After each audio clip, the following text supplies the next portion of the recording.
Well, I don't know about you, Alex, but I'm hooked on a feeling. Are you high on believing I am, Adam. I am. that we're kind of in love with this movie?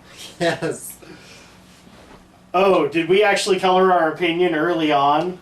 Video's over. Thanks for watching, guys. Exactly, there you go. Well, we were limited on time anyway. Welcome everybody to our special review of Guardians of the Galaxy. It just barely came out this weekend. We had a little bit of complications, so we weren't able to see it until the following week, because this is Monday.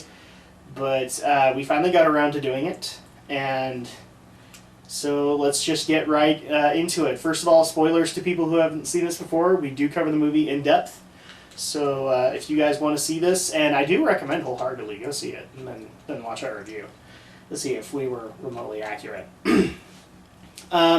So the Guardians of the Galaxy, again, is another Marvel comic. This is actually I had to confirm this is the last of the Wave 2 Marvel Studios productions before the next Avengers title. So we will not be getting any more, and I believe Avengers Age of Ultron is slated for next summer. So we've got quite a while to wait. Mm-hmm. Guardians of the Galaxy is, for those who don't get what they are, the best way to explain it is it's Avengers in space. It's a group of, well, quote, heroes coming together and dealing with intergalactic problems, whereas the Avengers, even though they sometimes deal with problems of the galaxy, they are mostly on Earth. So they're dealing with those other things. The movie starts off really, really well. One of the things I do like is they have this really great theme of always trying to interject 80s and older music, because the main character, Star-Lord, has this old Walkman that he just goes around everywhere with, which has his Awesome Mix Volume 1. And they always like phase it in so that we're actually listening to the music, and it's I'm hooked on a feeling, and the music's always appropriate for the time. But yeah, so we come into our main protagonist, Chris Pratt, aka Peter Quill, aka Star-Lord, and he is a space outlaw who has just gotten the Haul of the Century because he has gotten an orb that people will pay great deals of. I'm trying to think, what was the name of the... I think it was just units. Units. That they called the currency. Yeah. He would get a buttload of units and probably be able to live scot-free after nailing that kind of a haul. And he in turn gets captured by... Later, we find out that they're the enemy, and so he has to fight his way out, which in turn ends him up on the planet Xandar, where he is trying to offload his cargo. He's trying to sell it to his buyer, and the buy does not go so well, and then he is in turn introduced to Gamora, played by Zoe Saldana. For those who do not know her, she's from the Star Trek films as well as Avatar, where she tries to kill him because he has something of great power. Later on, we also meet up with probably the two best characters of the movie, the bounty hunters Rocket Raccoon and Groot, played by Bradley Cooper and Vin Diesel. And they're trying to capture Star-Lord because he's got quite a bounty on his head. Apparently he skipped out on his previous employers, something fierce. Long story short, they all end up in prison, where they meet their fifth member, who is Drax the Destroyer, played by Dave Bautista. The one factor that I saw a lot of sites going, is he going to be the one that destroys this unity kind of thing? Because he is not an actor, he is an athlete. He's a wrestler, I believe he's done UFC fighting, things like that. So everyone was like, well, wrestlers can't act. I mean, after all, look at The Rock. And I'm usually one of those. Well, you just haven't seen him in the right roles yet. You saw Doom. I'm sorry you saw Doom, Alex, but, Doom. I'm sorry everybody saw Doom. And the trailers to Witch Mountain, for Race to Witch Mountain, anyway. Well, again, I feel sorry that you saw that, because I knew it was going to be bad. I didn't see it, I just saw the trailers. I kept away from that 10-foot pole, but anyway. But yeah, so they all get introduced, they come up with a plan to escape the prison, and to sell the orb, because Gamora announces that she would get even more from her buyer for that stone, and that buyer actually happens to be, if people watched the end of the second Thor movie, the character Benicio del Toro played, the Collector, is trying to gather this, to which we get exposition that we should have gotten, but comic book fans already told their friends, which is, it is one of the Infinity Gems, which is big Marvel Universe lore, and a really great connection for Thanos, because he wants to own the Infinity Gems and the Infinity Gauntlet. And actually, I don't think we ever got it. I forgot his actor, and now I feel bad. But in the meantime, we are also introduced to Ronan, who is our villain this time around. And he is kind of the...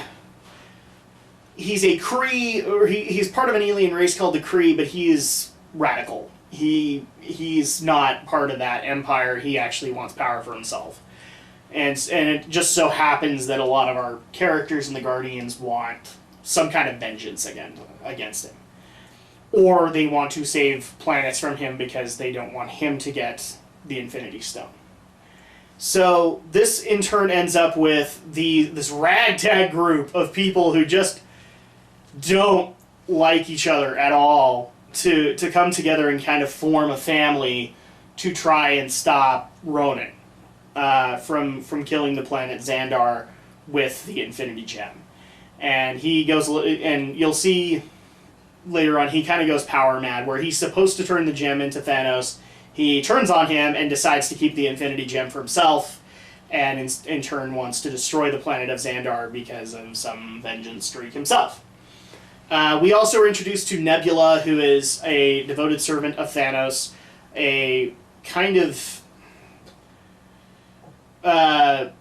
brother in arms to Gamora.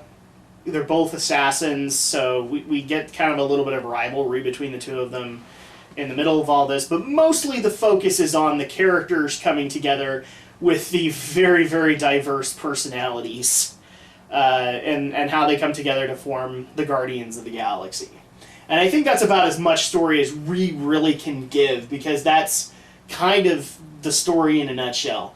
Action sequences in between. Yeah.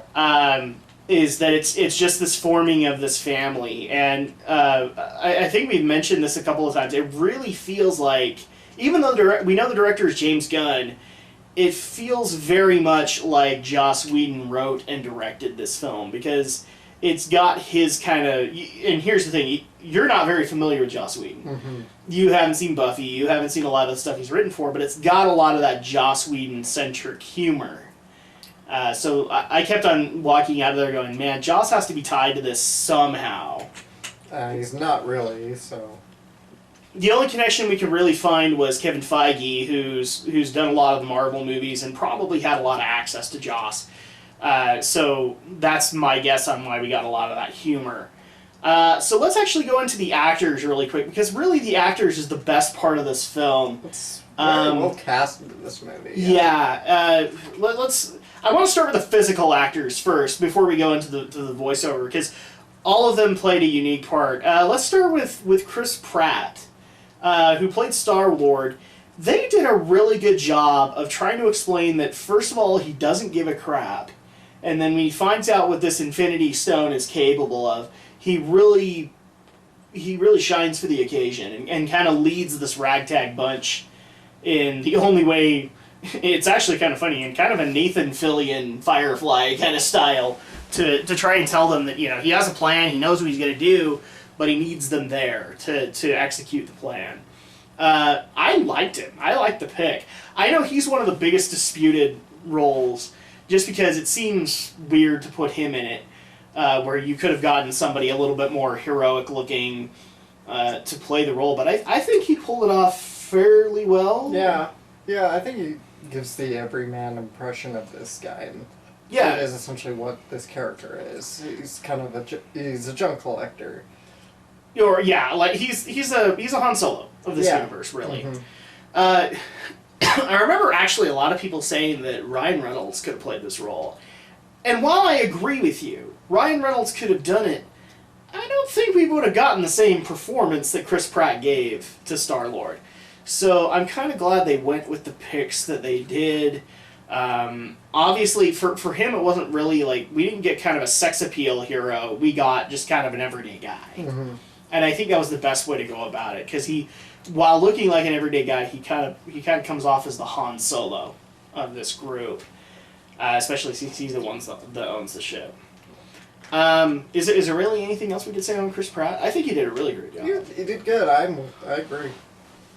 So let's go on to Zoe Saldana. Zoe Saldana, I think, is the earliest casting, because I remember on radio actually announcing that Zoe was cast as Gamora. One of the things I didn't know, I've read comics here and there, but the Guardians I'm not that familiar with. I did not know Gamora had a connection to Thanos, and I thought that was really interesting that she had been kind of raised as an assassin by Thanos.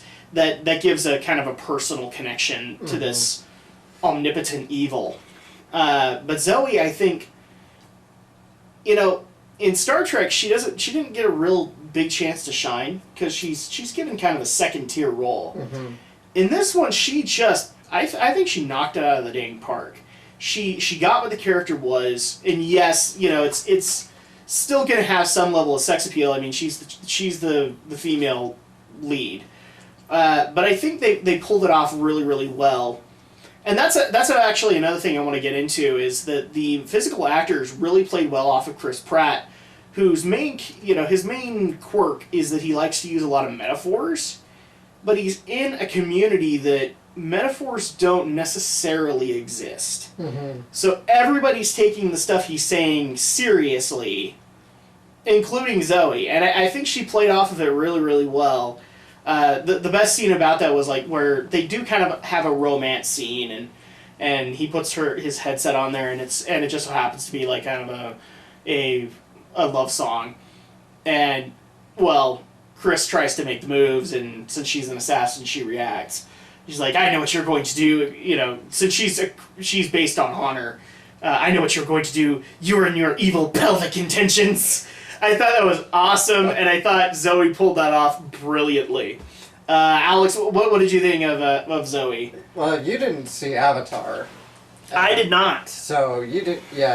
And I've never seen Star Trek, of course, but yes. So I'm a little more familiar with Zoe than you are. Probably. Well, she doesn't have like a physical role in Avatar. She's more a voice, isn't she? Well, it was motion capture, so. Okay. So yeah, You're right. It's a bit more of a voice, but still, I think that's kind of the case. I'm not sure if that was the case here, if it was all just makeup, but... Well, and here's the thing to keep in mind with Star Trek, though. She was playing a role that was... If you look at the original series as well as how J.J. Abrams kind of reset it, she was eye candy. Mm-hmm. That was what she was meant to be. Right. I mean, obviously, the first Star Trek movie had a scene with her in her underwear, and so you had to have that. And I'm not saying she was bad in those films. I think she did fairly well, but...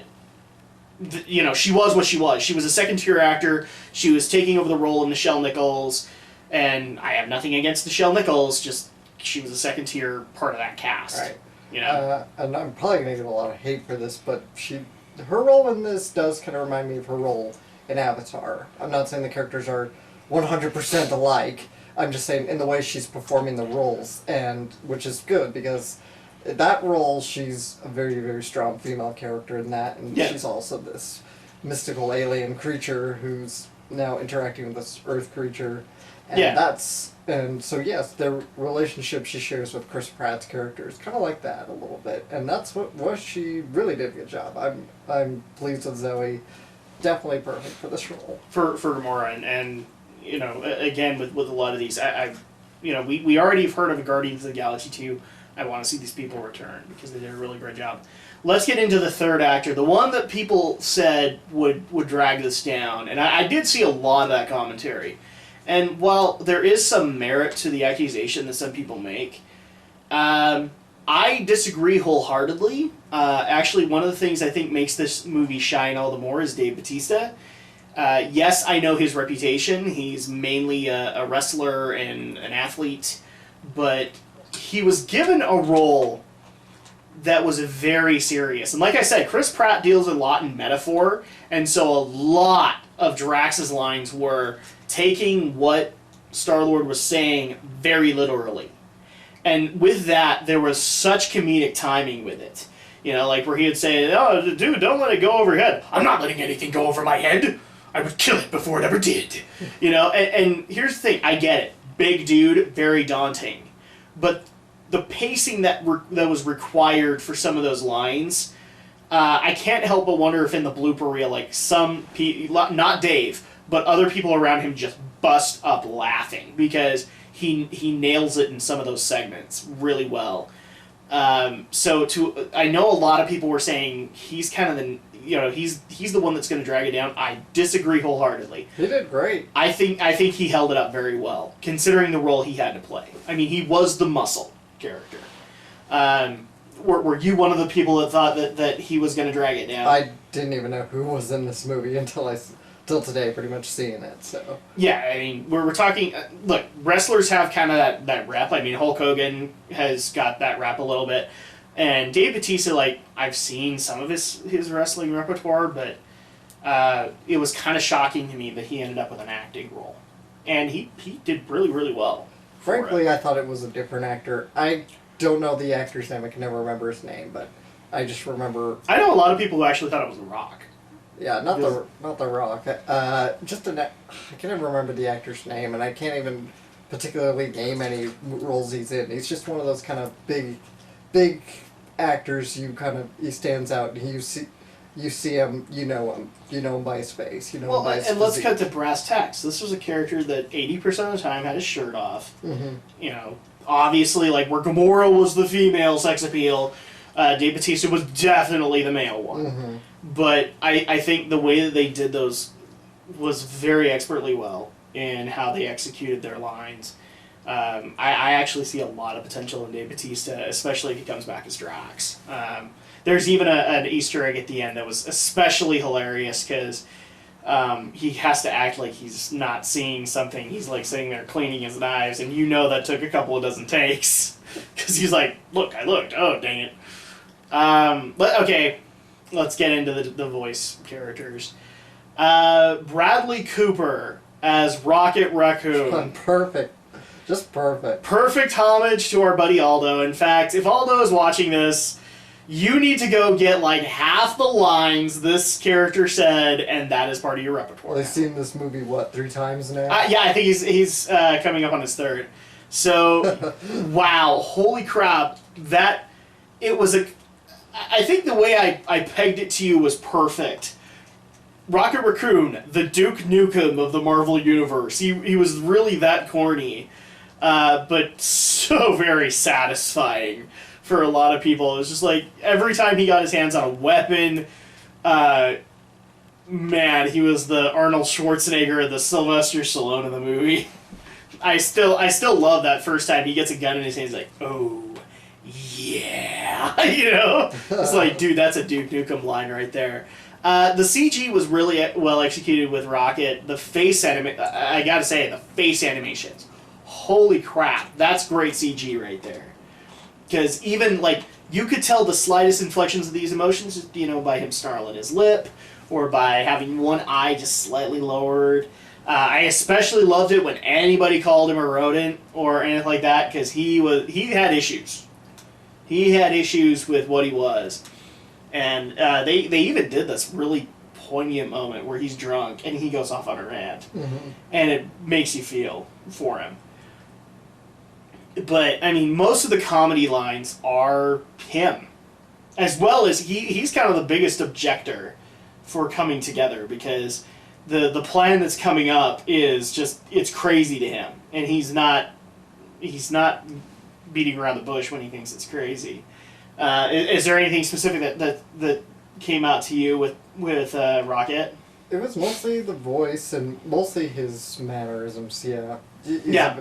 That rude and crude bounty hunter type, and yeah, he was a lot of fun. I like the character. If Boba Fett was 2 feet tall, man, that would have been Rocket right there. And it was just awesome watching him. And of course, we cannot forget his compatriot, who I'll admit, when he first got cast, I kind of thought it was a little wasted. And that was Vin Diesel as his partner Groot. The reason I say he was wasted is because Groot only ever says 3 things. "I am Groot." Now, I love the fact that they actually, whenever he would say it to Rocket, Rocket heard something else. And so he'd argue with him, but you'd always get "I am Groot" from him, and in the very deep Vin Diesel voice, And I have to mention this. I found it funny that we got basically the plot of the Iron Giant with Groot all over again. Yeah. Congratulations, Vin. You've Iron Gianted twice. But I think it actually worked well to that aspect, because that allowed for Rocket to play into it, where you could tell that he cared for Groot because they both were misfits. Mm-hmm. That caring, and while he only cares for Groot, Groot starts caring about the others, and in turn that creates a reason for Rocket to care about the others, because Groot likes them.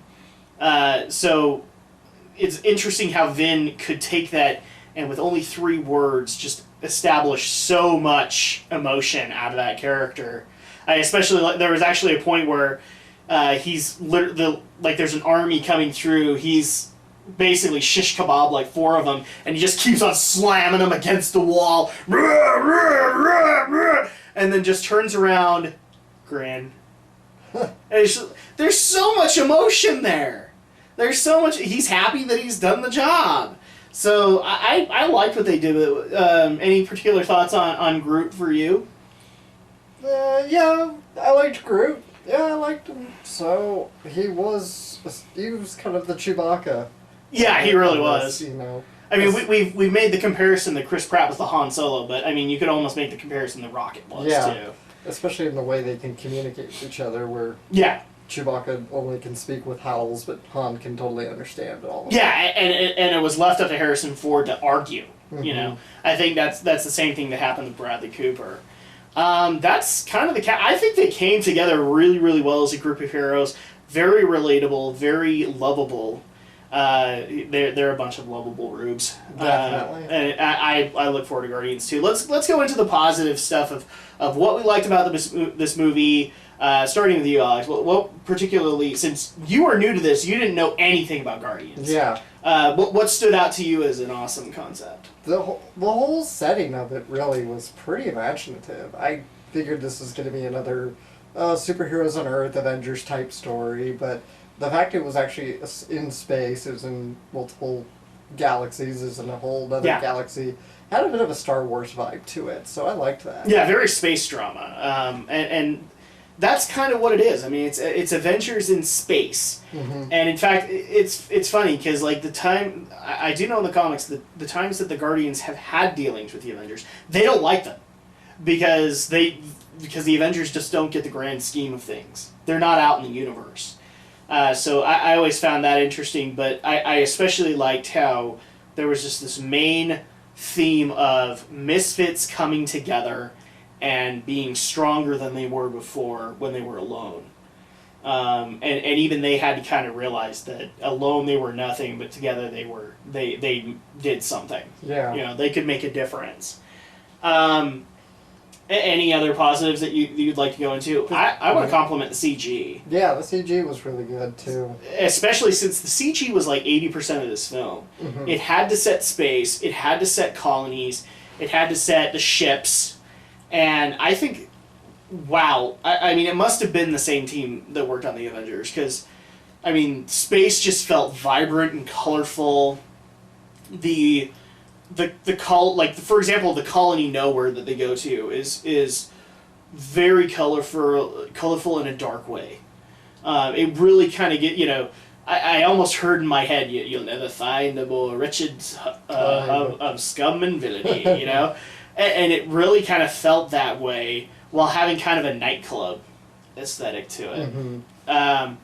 I liked it. I liked a lot of the lighting and a lot of the shots that were done in this film. They really set the stage, and especially in the ship. Like, you could kind of tell the tone of every actor in the ship sometimes. Like, when they were going to go into hilarious moments, it'd be brighter, so that you could see everything that Rocket was doing that was pissing off Star-Lord. With that, I mean, we're ogling over this movie. Let's be reviewers for a second here, and talk about the negatives. What was stuff that we found that was negative? Maybe it was just a little too mood whiplashy. I mean, the first scene of the movie is pretty somber and sad, and which I mean, it wouldn't be too bad, but there's a lot of moments like that where it just like suddenly you're totally whiplashed into a sad situation, then back to a happy one again. Yeah, it's the whole. There's a lot of that in this movie. It's so mood whiplash heavy. And I don't know if that was intentional or not, but they had a lot of those moments. I'll admit that when that first scene happened, I mean, I kind of questioned it because it wasn't necessarily needed for that to happen. The other thing too was the ending, where we heard Star-Lord's actual origins, where he. Spoiler alert, guys, go see the movie. He's not necessarily human, and we don't really dabble in his origins that much, I don't think. Did we? No. It doesn't really get brought up until the beginning and the end, so it felt kind of unnecessary to put those in. They didn't even really explain it very well either. Yeah, and it really also feels like he was kind of the only one that got some level of backstory. And I don't know if you needed it to establish it.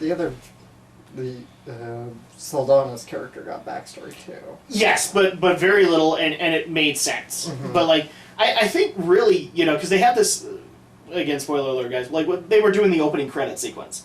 We had him with his headphones on and his space helmet on, and he was like sitting there dancing. I think that's all we really needed to understand who that character was, not the prologue and all that. Yeah.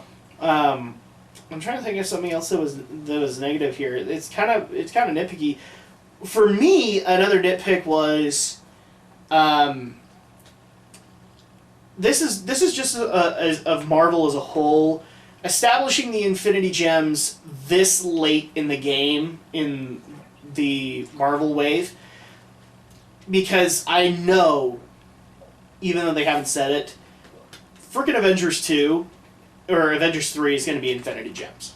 So, I think they should have done a little bit more to explain that, maybe in Thor 2, where there is a little bit more space dealings. So, that kind of bugged me. And also, Thanos. Thanos... This was supposed to be the unveiling, and the way that I understood it, he was supposed to enter the fray and get into combat.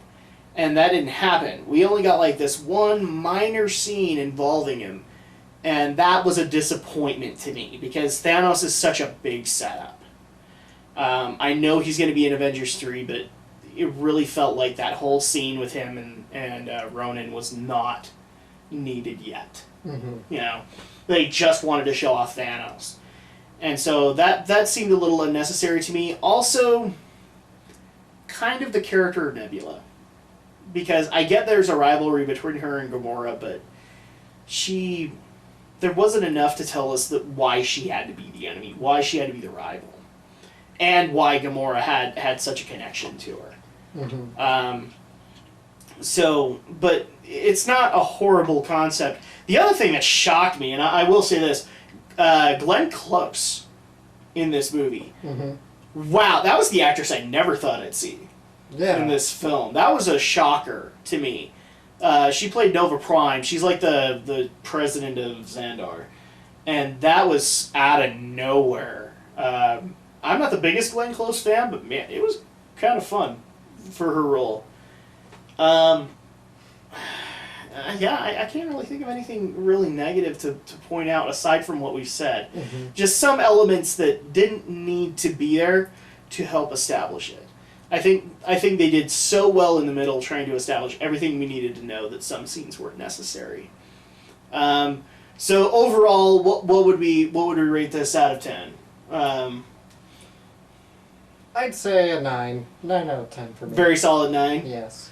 I'd probably do the same. I think it was, aside from the minor elements, it really fit together, and it told a story that, and again, my compliments to Marvel, that taking second and third tier heroes and making them very likable in this film universe. Because that's what the Guardians are. Well, that's kind of the same with Iron Man, too. Iron Man, Captain America, the Hulk, to some extent. The Hulk is more known.